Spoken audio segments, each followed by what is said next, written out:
El título dice, ¿no es cierto?, Jesús, el dador del descanso.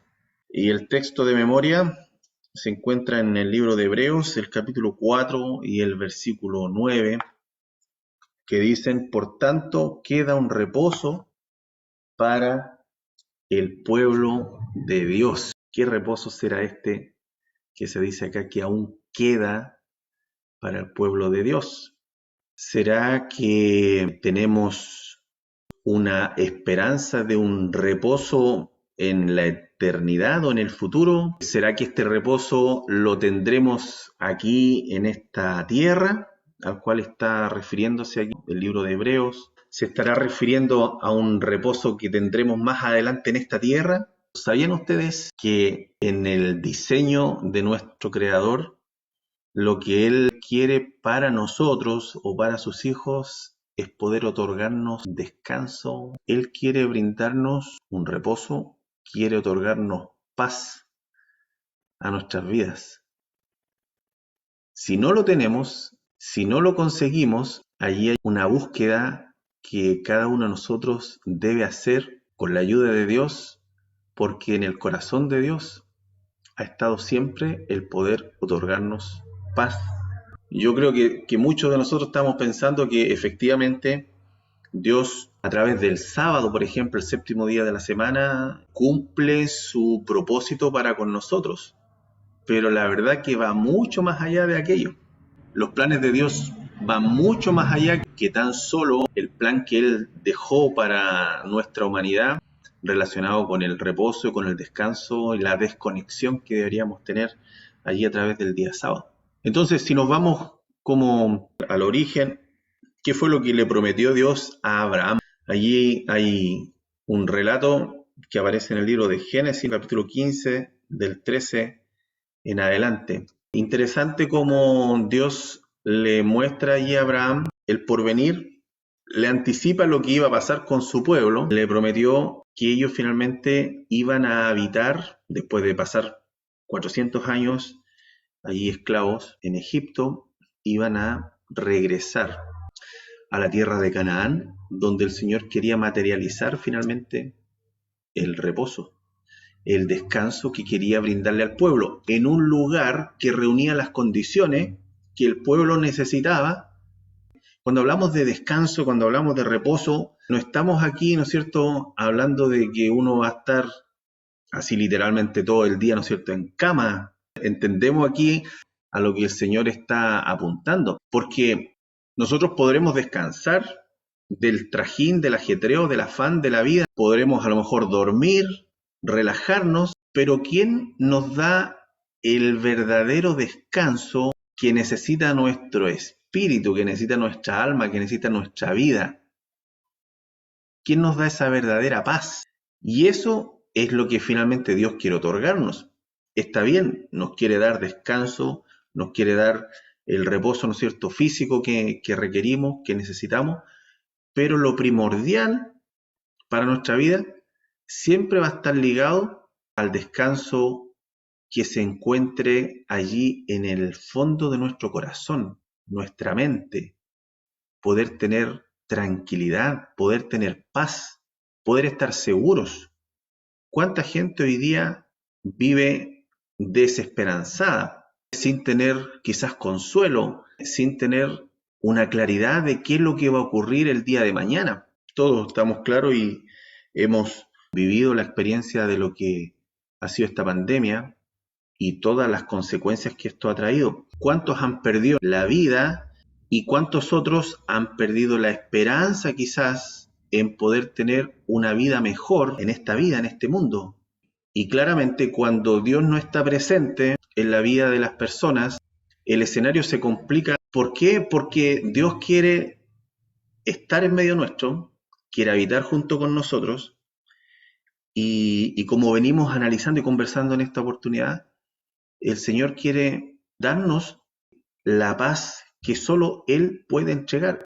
Hermanos y amigos, cuán distinta se vive la vida cuando vamos confiados caminando por este mundo, cuando vamos tranquilos caminando por este mundo, enfrentando la vida, enfrentando las dificultades, enfrentando las cosas buenas, las cosas malas, pero cuando vamos confiados, tranquilos y seguros porque Dios es quien va con nosotros.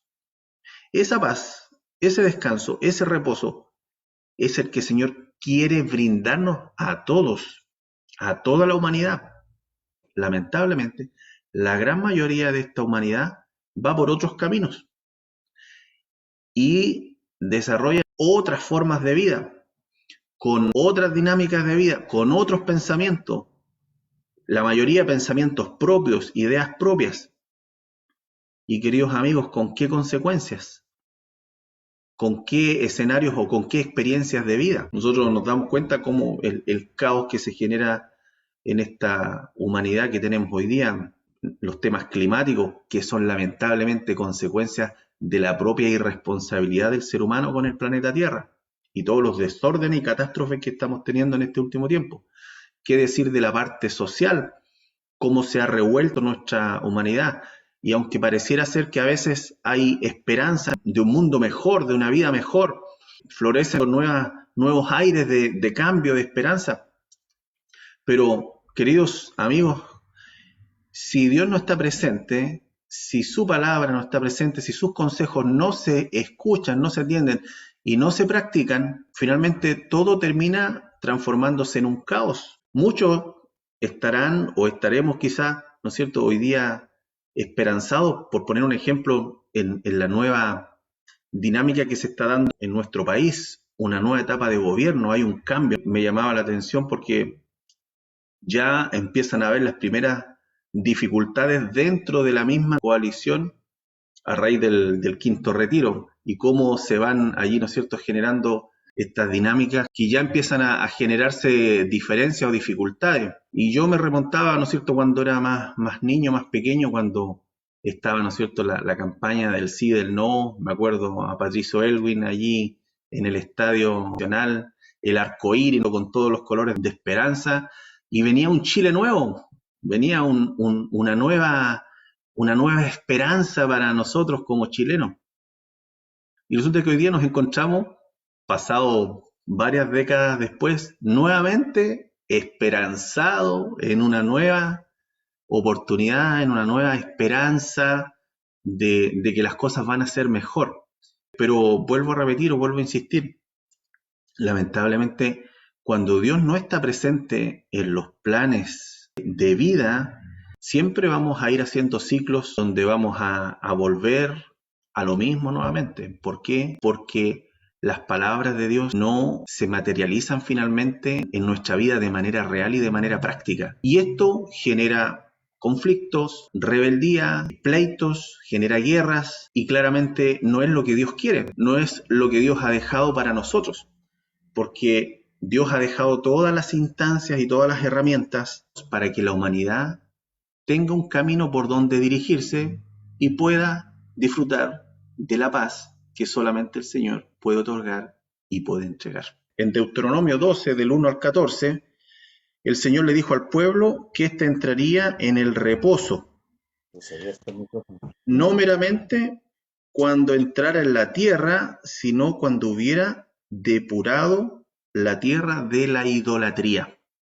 Y este es otro aspecto también importante porque el pueblo de Israel tomó costumbres que se venían acarreando desde que ellos estuvieron allí en Egipto y tenían que depurar, tenían que sacar toda la idolatría. Por lo tanto, debemos entender, queridos amigos, que el verdadero descanso, reposo, paz para nuestra vida, para nuestro corazón, también lo tendremos cuando saquemos la idolatría, la adoración a creencias o a ideas que no están basadas en la palabra de Dios, para que verdaderamente podamos tener el reposo, la paz que el Señor quiere entregarnos. Si Dios quiere brindarnos esta paz, este reposo o este descanso, pero no puede hacerlo mientras nosotros se lo impidamos poniendo barreras con algunas creencias, ideas o la idolatría que muchas veces el pueblo de Israel tuvo, donde el Señor allí no puede entrar porque nosotros le impedimos. El Señor respeta nuestros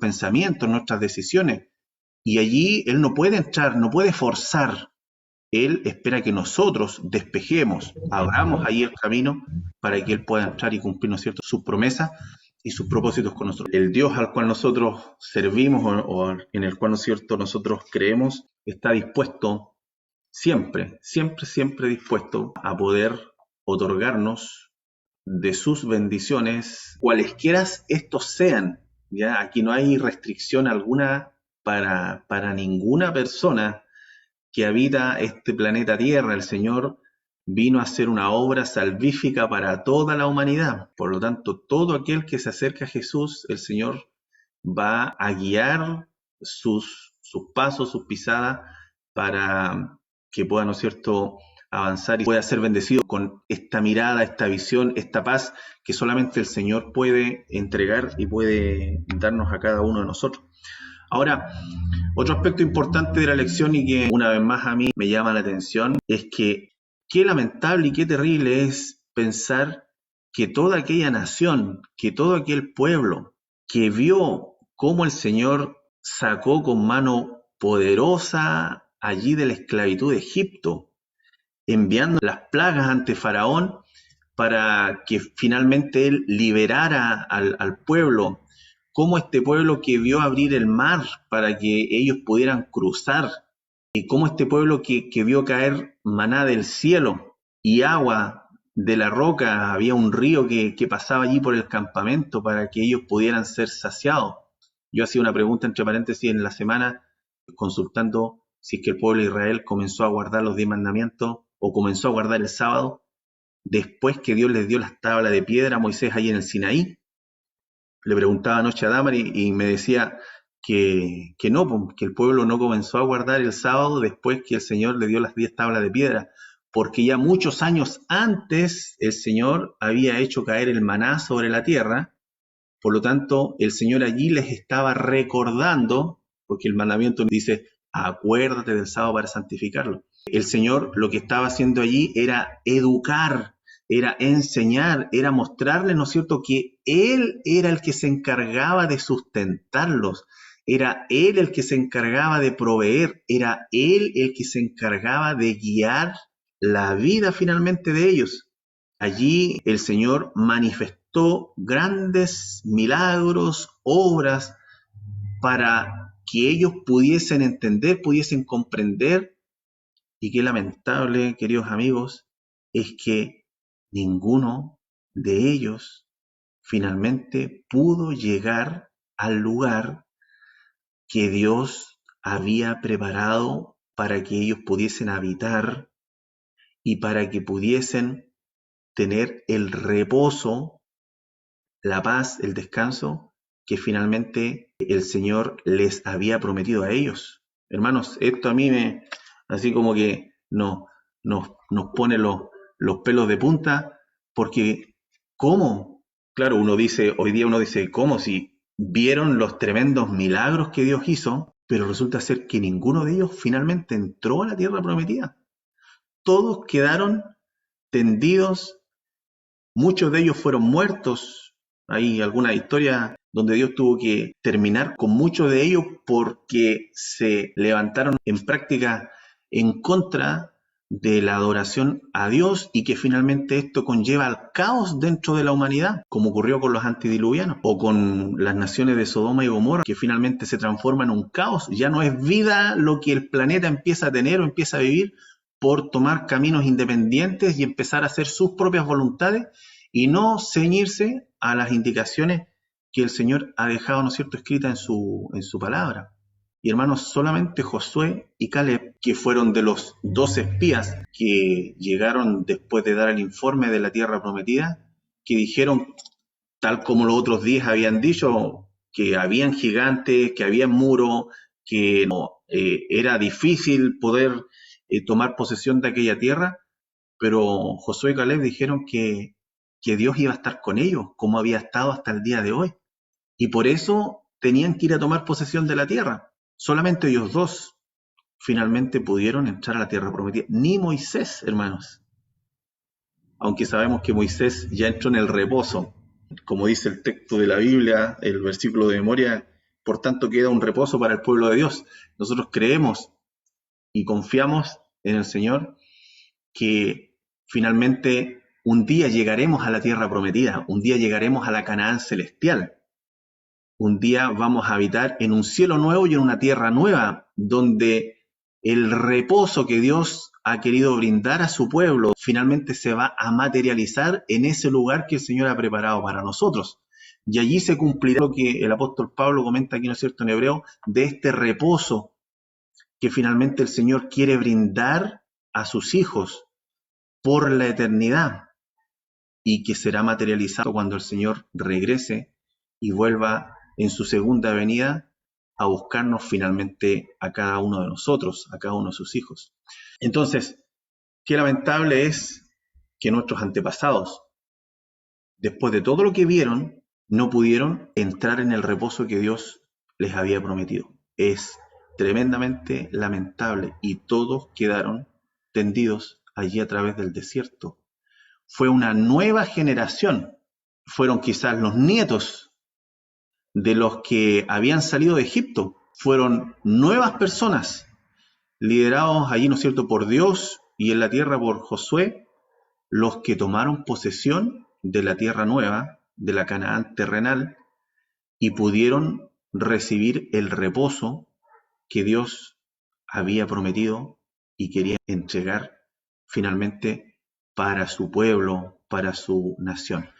Queridos amigos, no nos pasará quizás hoy día muchas veces lo mismo a nosotros, que viendo lo que Dios dice en su palabra, que viendo cómo el Señor ha hecho con nosotros, sus cuidados, sus protecciones, su amor incondicional en tantas oportunidades, que quizás comprendiendo lo que Dios ha revelado y ha dejado escrito en su palabra, pero que a pesar de eso, nosotros no confiamos plenamente para dejar que la palabra de Dios se haga real en nuestra vida y la podamos cumplir y la podamos llevar adelante.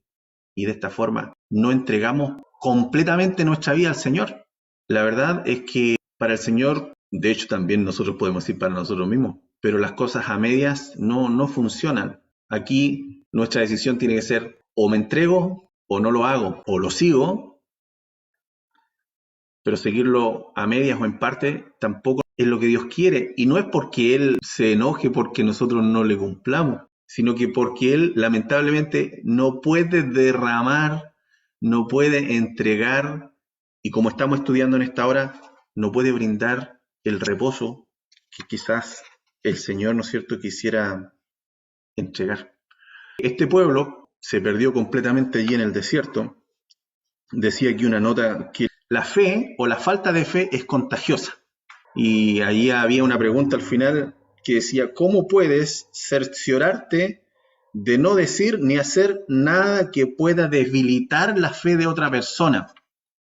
¿Cuán importante es nuestro comportamiento? ¿Cuán importantes son nuestras palabras? ¿Cuán importante es lo que nosotros podamos decir a otros para no debilitar la fe de otras personas y de esta forma ayudarle a tener, ¿no es cierto?, más confianza al Señor? El título de otra parte de la lección allí decía, si oyereis cuándo, dice, si oyereis cuándo su voz. ¿Cuándo tenemos que oír la voz de Dios? Hoy, ¿no es cierto? Si oyereis hoy la voz de Dios. El llamado de Dios no es para mañana, sino que es hoy. Hoy tenemos que tomar la decisión, ¿no es cierto?, de seguir al Señor. Allí en Deuteronomio, el capítulo 5, Deuteronomio, el capítulo 5, del versículo 1 al 3, dice lo siguiente, Moisés convocó a todo Israel y les dijo, escucha Israel las normas y preceptos que pronuncio hoy en tus oídos, aprendeos y guárdalos para ponerlos por obra. El Señor nuestro Dios concertó un pacto con nosotros en Horeb. No con nuestros padres hizo el Señor este pacto, sino con nosotros, todos los que estamos hoy aquí vivos. El llamado de Dios siempre es al presente, a la hora, hoy. El Señor hoy nos llama hoy nos invita y el Señor hoy quiere que podamos entrar en su reposo. Hoy quiere que podamos tener paz en nuestra vida. No mañana, el Señor quiere brindarnos hoy esa bendición. Quizás para ir cerrando, de hecho ya estamos en el tiempo, hay una nota que aparece al final del día miércoles que dice, cuando el Señor habla de su reposo o que entremos en su reposo, no es simplemente una tierra perfecta donde tendremos paz, pensando en la tierra nueva que el Señor también tiene preparada para nosotros, sino que podamos tener un reposo sabático en esta tierra, donde estará el trono de Dios en un cielo nuevo y en una tierra nueva. Y termino con lo que venimos viendo desde el pasado, Éxodo, Deuteronomio, y ahora lo que habla Hebreo, que apunta hacia el futuro, de un reposo que viene hacia adelante. Y al final del día jueves, allí a mitad, dice la observancia del sábado es una anticipación del cielo en este mundo imperfecto. O sea, el Señor a través del sábado ya nos quiere enseñar lo que va a ser la eternidad. Y finalmente dice, en cuanto a las acciones, dice que la observancia del sábado es probablemente la expresión más plena de nuestra convicción de que somos salvos por gracia mediante la fe en Él. Qué interesante, hermanos, es esto, porque muchas veces podemos pensar, queridos amigos, que el Señor como que nos exige cosas, cuando es todo lo contrario. El enemigo pone esos pensamientos en nuestra mente. Es todo lo contrario. El Señor quiere brindarnos paz, quiere darnos descanso. Nos ha dejado el sábado para que nos proyectemos hacia la eternidad, hacia el futuro. Que el Señor les pueda bendecir a cada uno de ustedes y que podamos tener la paz que solo Jesús nos puede entregar y que podamos prepararnos también para poder entrar en el gran reposo que un día entraremos como pueblo de Dios en aquellas mansiones celestiales que el Señor ha preparado y ha prometido en la tierra nueva, ¿no es cierto?, que tiene ya lista y preparada para cada uno de nosotros. Un muy feliz sábado, que el Señor les bendiga.